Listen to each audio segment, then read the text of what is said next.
ndagarutse Mukanziza Rebeka kuri channel nziza cyane mukunda muri benshi munkurikira yitwa Kizwa Live.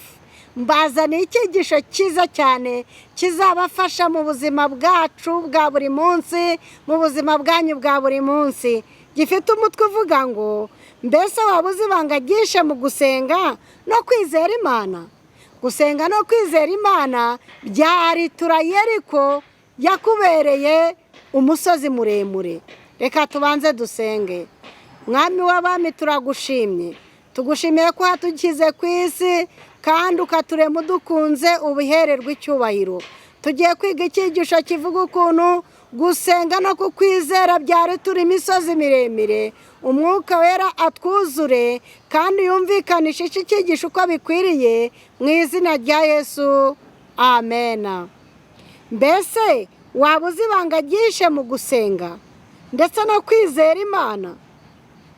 Gusenga ni uguhumeka k'umukristo.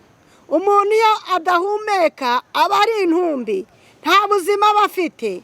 N'umukristo udasenga ntacyo aba ari cyo, aba yarapfuye ahagaze.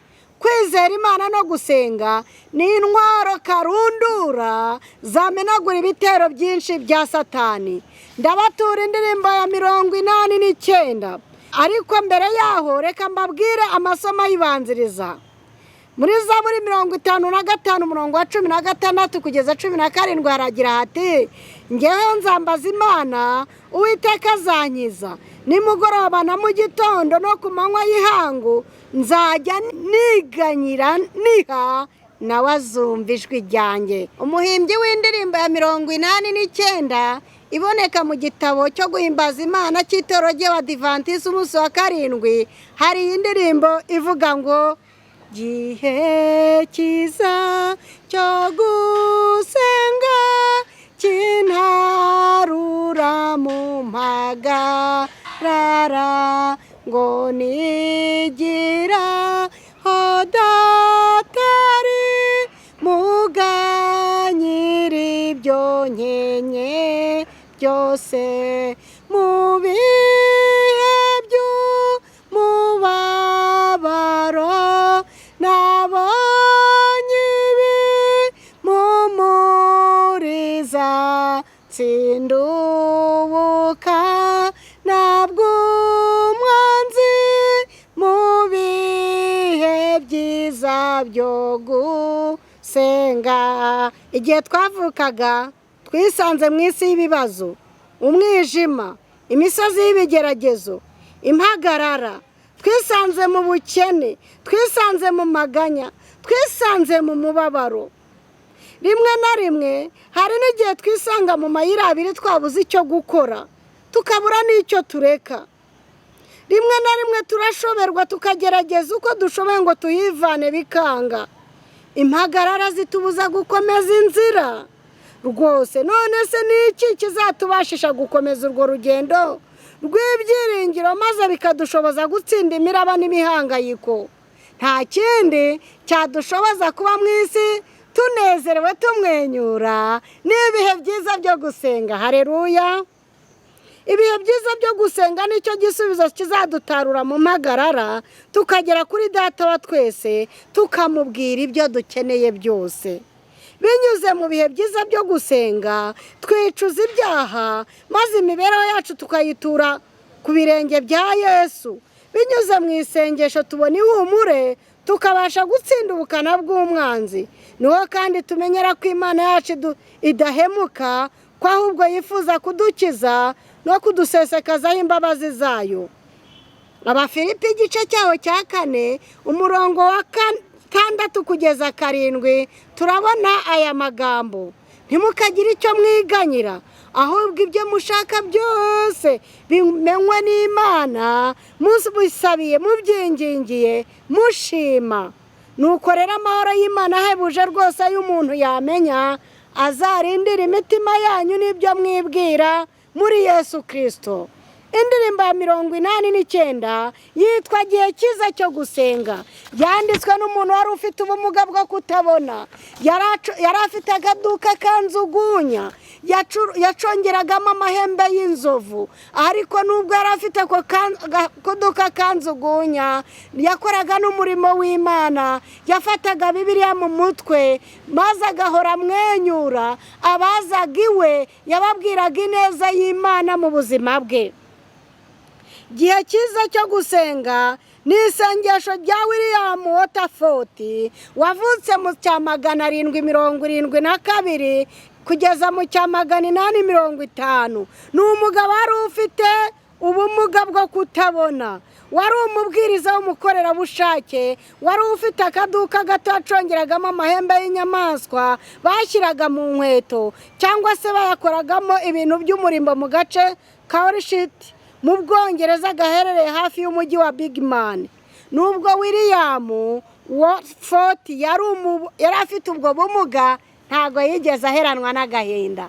Yahoraga anezerewe, yahoraga abwira abandi iby'urukundo rw'Imana. Niwe wanditse indirimbo nziza cyane n'abaririmbiye igice cyaho cya mbere cyavuga ngo ibihe byiza byo gusenga kintarura mu mpagarara. Nta handi rero twabonera ibisubizo uretse mu bihe byiza byo gusenga. Reka mbabwire igice cya kabiri cy'iyo ndirimbo. Gihe cyiza cyo gusenga cyunsohoreza amasengesho k'Uwiteka ntahemuka, twiteze ngo aduhire. Ndamwihereje rwose ubu yuko ubwe yampamagaye, niringiye imbabazi ze nogeze ibihe byo gusenga.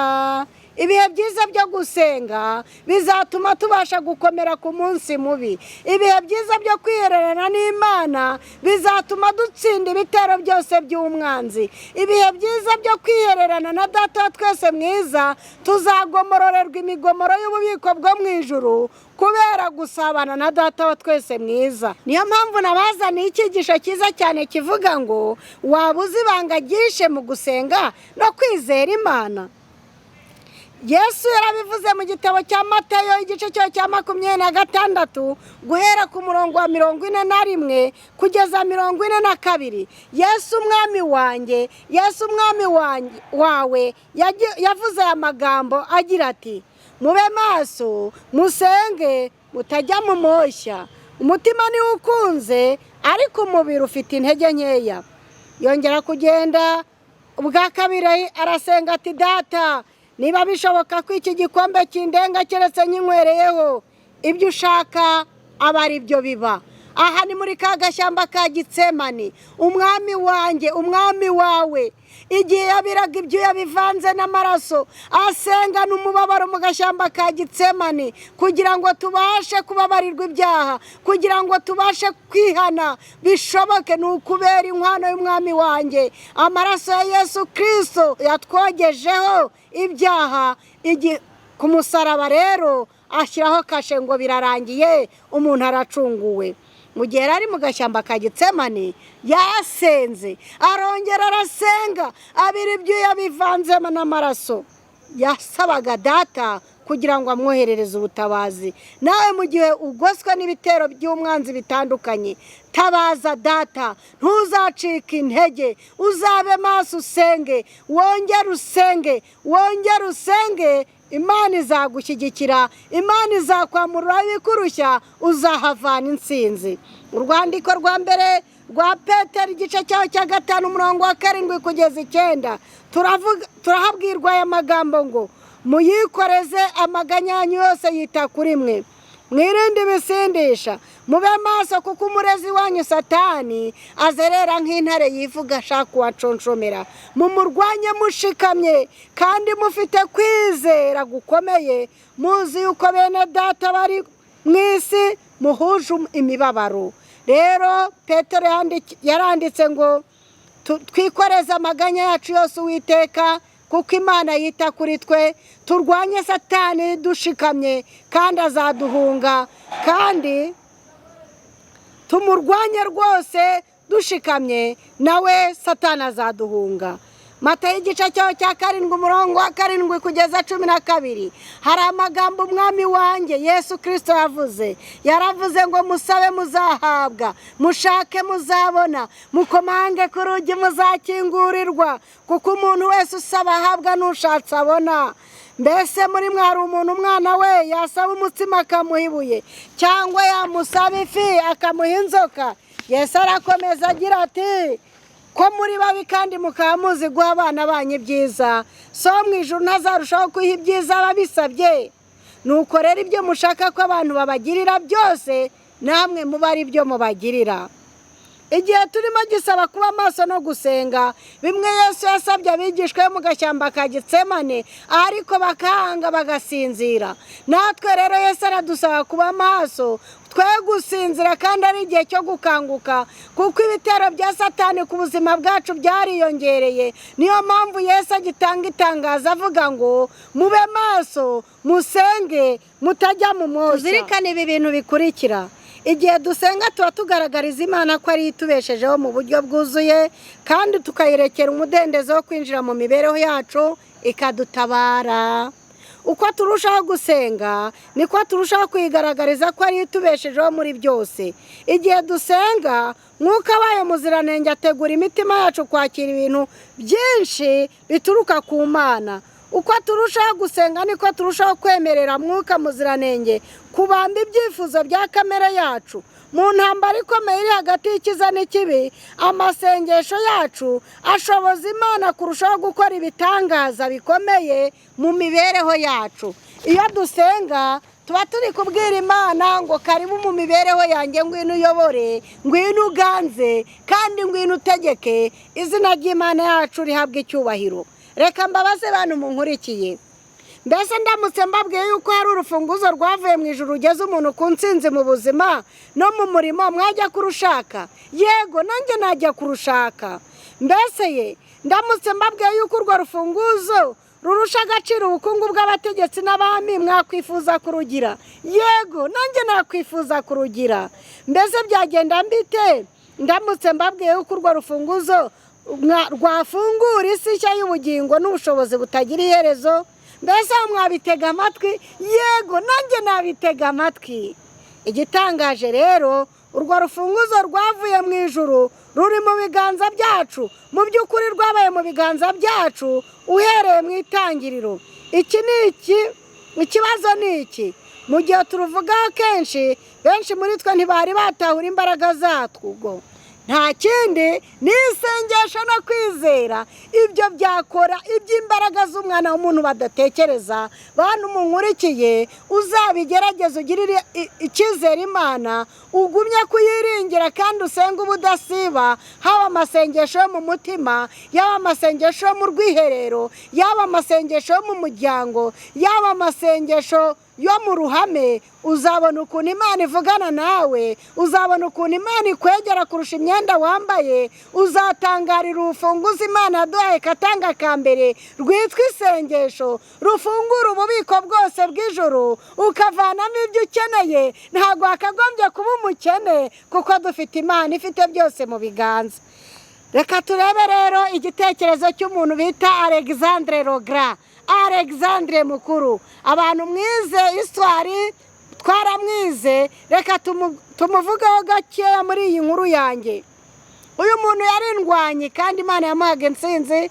Yararwanye ibihugu byose arabitsinda, abuze igihugu atera ararira pe. Ariko nubwo yari umurwanyi, yari n'umunyembabazi. Yagiraga umunsi umwe mu mwaka, ibihugu byose yanyaze, akagira umunsi witwa umunsi wo kubabarana n'abandi. Buri wese yamwakaga icyo ashaka kandi akahava agitahanye. Bamwe bamwakaga ibyo kurya, abandi bamwakaga amazu, abandi bamwakaga ibikenerwa muri ubu buzima. ariko igihe kimwe hari umuntu waje amwaka ibintu by'agatangaza. Igihe kimwe rero umuntu yaje kumusaba, asaba ibirenze, maze aramubwira ati ndashaka inzu z'ibwami zifite amazu manini yo gukoreramo ibirori bikomeye, kugira ngo mbashe kuhakorera ibirori nakiriramo abantu benshi kuko mfite inshuti nyinshi, kandi ndashaka yuko ayo mazu aba arimbishijwe, kandi ndashaka yuko bategura n'amafunguro meza cyane.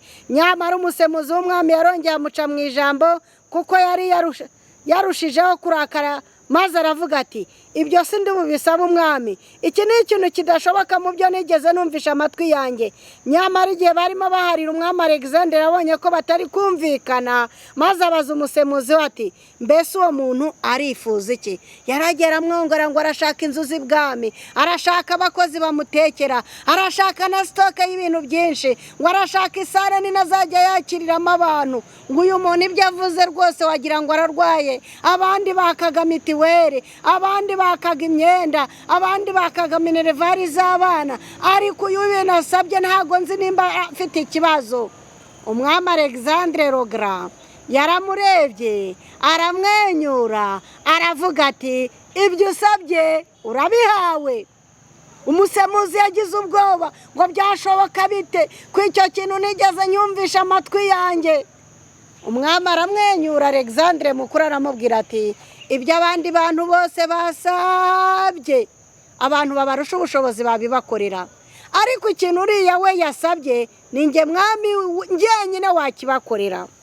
Tugasoza bavuga bati kuki twaka Imana utuntu tworoheje kandi dufite Imana ikomeye? Kuko ijambo ry'Imana riratubwira mu Befeso igice cyaho cya 3:20 nuko ibasha gukora ibiruta cyane ibyo dusaba n'ibyo twibwira, nk'uko imbaraga zayo nyinshi zidukoreramo. Ni ukubera icyo dusaba tugarukira ku migisha yoroheje kandi dukorera umwami w'ijuru n'isi. Niyo mpamvu dushaka kugira imibereho idashyitse, tugakena mu bya mwuka kandi Imana yifuza kuduha ibirenze. Tiriho mu minsi iheruka amateka y'isi, kandi niba ubutumwa bwiza bugomba guhetura isi maze Yesu akagaruka, ibintu ntibishobora gukomeza kuguma uko bisanzwe biri. Dukeneye kwimbika mu bya mwuka kurenza uko dutekereza ko bishoboka. Dukeneye kugira imibereho yo gusenga kwimbitse, dukeneye kugira kwizera kwimbitse mu ijambo ry'Imana. Ukuri ni uko dushaka kuba tukiri ibikuri mu bya mwuka mu gihe Imana iduhamagara. Twebwe Abisirayeli muri iki gihe iduhamagarira kuba abantu bafite igihagararo gishyitse mu bya mwuka, kugira ngo tuzire icyuho kandi dusabire abazimiye. Nuko tugomba kuba abantu bashyitse bafite ibya mwuka, tugasabana n'Imana. Dufite umurimo w'ikirenga Data yaduhamagariye wo kuba ba bodyguard nk'uko twabyize mu cyigisho cyabanje. Rero bodyguard agomba kuba afite ibikenewe byose byamufasha kuba umurinzi wa nyawe. Niyo mpamvu ijuru ryiteguye gukorana n'umuntu wese wifuza gukorana n'Imana. Imana yiteguye kumuha ibyangombwa byose. Biciye mu gusenga no kwizera, Imana izadukuza, izadukoresha iby'ubutwari, tuzabwiriza ubutumwa buhetura isi yose, tuzaba abahamya b'Imana bo guhamya yuko Yesu Kristo agiye kugaruka. Kubw'amahirwe make Satani azi imbaraga ziboneka mu ijambo ry'Imana. Satani azi imbaraga ziboneka igihe dusenga. Mu kuri arusha abakristo bose gusobanukirwa ibishoboka gukorwa mu bya mwuka bitagira umupaka, dushobora gushyikira turamutse duhanze Imana amaso dufite kwizera. Kubera iyi mpamvu azakora ibishoboka byose kugira ngo atubuze gusenga kuzuye kwizera nyakuri. Tubwirwa yuko ingabo zose za Satani zihinda umushyitsi iyo zumvise ijwi ry'umuntu usenga ashikamye. Zihinda umushyitsi kuko zizi yuko ziri butsindwe.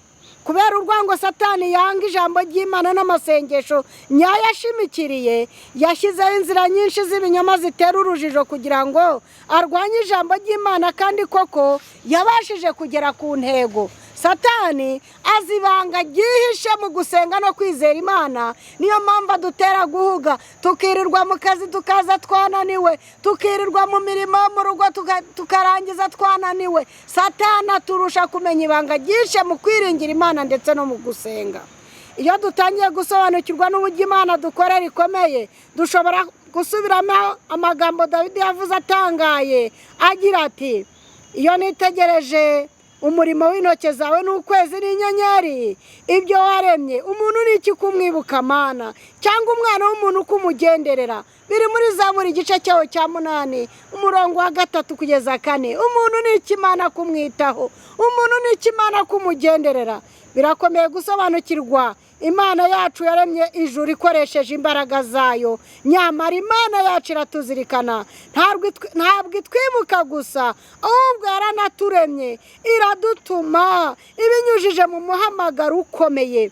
Dukwiriye kuba bafatanije nayo, dukwiriye kubera Imana indahemuka, dukwiriye kuba abafatanyabikorwa n'Imana, dukwiriye kuba umucyo ku banyamahanga, tugahumura impumyi, tukabohora abari mu mwijima, nk'uko tubona muri Yesaya igice cyaho cya 42 umurongo wa 5 kugeza 7.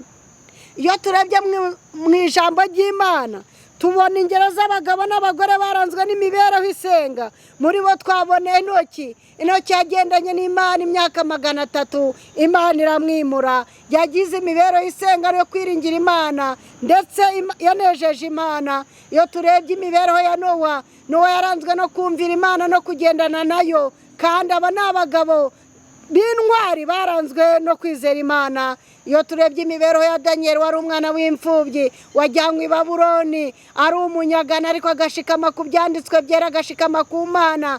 Abo bose ni abagabo b'icyitegererezo twagombye kureberaho. Iyo turebye bagenzi b'i Babuloni ukuntu banambye ku Mana ari abanyagano, nawe nakubwira ngo unambe ku Mana ntuyimure. Bona nubwo wagotwa n'ibigeragezo bitandukanye, gumya uyizirike, Imana nikazakuvaniramo aho.